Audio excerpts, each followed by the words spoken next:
lahat, guys. Kumusta ang araw ng lahat? O, diba? Ayan, guys. For today's video ay tayo ay magluluto ng beef caldereta ala Sisi Lods. Kaya meron akong hawak na red bell pepper at saka green bell pepper para ating pangsahog at pangdagdag lasa. O, diba? Para mas masarap.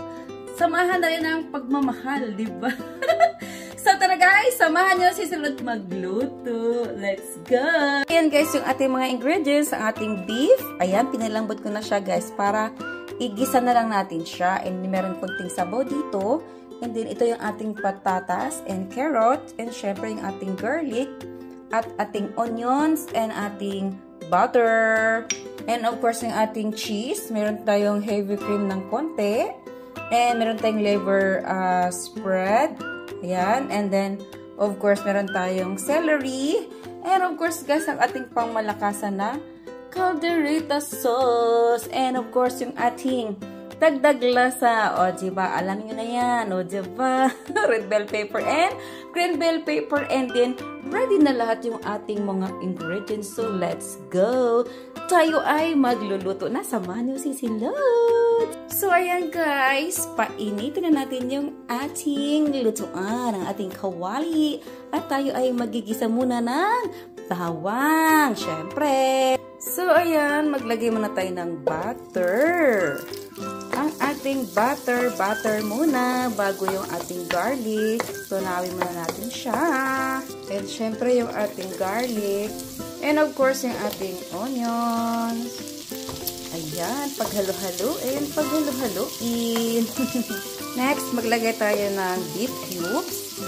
Ngayon, yung ating sauce. Inuuna ko ang sauce, guys, kasi malambot na yung ating beef. And then, nilagay ko na din yung sabaw ng beef na pinakuluan ko para may kunting sabaw, tapos palaputin natin siya, and then yung beef. Isunod natin siya, yung ating beef maya-maya. So, ayan, maglagay tayo ng konting black pepper kasi kumukulo na yung ating sauce.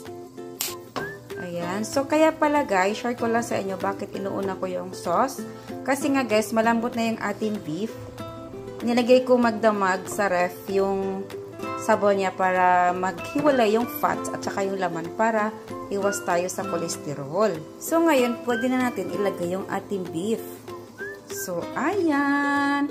Ihalo na natin yung ating beef. Tapos, konting kulo lang yan, guys. And then, maglagay na tayo ng cheese at iba pang mga ingredients. So, ayan, ang ating beef. Ngayon, guys, maglagay ako ng cheddar cheese. Para, ito yung pangpaalat natin. So, meron na tayong pangpaalat. Naglagay na tayo ng beef cubes. At, syempre, meron na din ng lasa yung ating caldereta sauce. So, hayaan natin matunaw yung ating cheese hanggang sa lumapot siya. Ayan, dahil kumulo na siya guys at natunaw na yung cheese, ilagay naman natin ngayon ang liver spread. Ayan. Ito ang liver spread. Ayan, para mas masarap yung ating caldereta. At saka guys, bakit mas gusto ko medyo may sabaw dahil nga masarap siya sa pandesal. Yung sabaw ng caldereta guys, naku, ang sarap sa pandesal.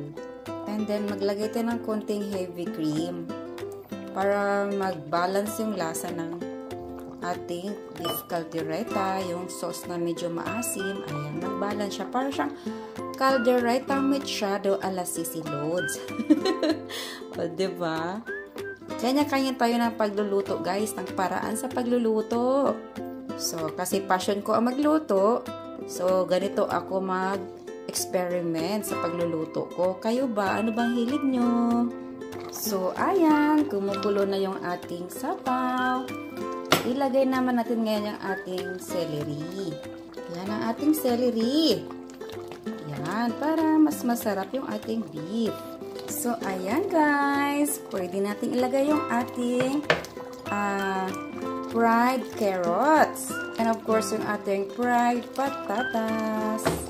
Ayan, luto na naman yan, guys. So, konting kimbot na lang.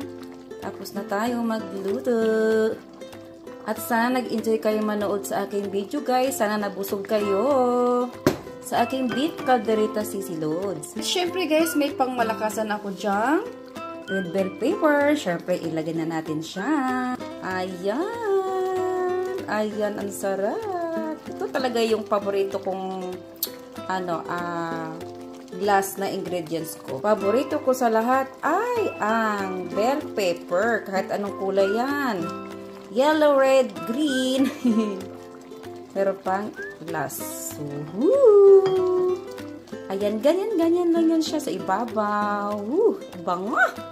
Siyempre, meron tayong siling, labuyo. Ayan, mamaya dudurugin ko yan siya para mas maanghang yung ating beef caldereta a la Sisi Lods.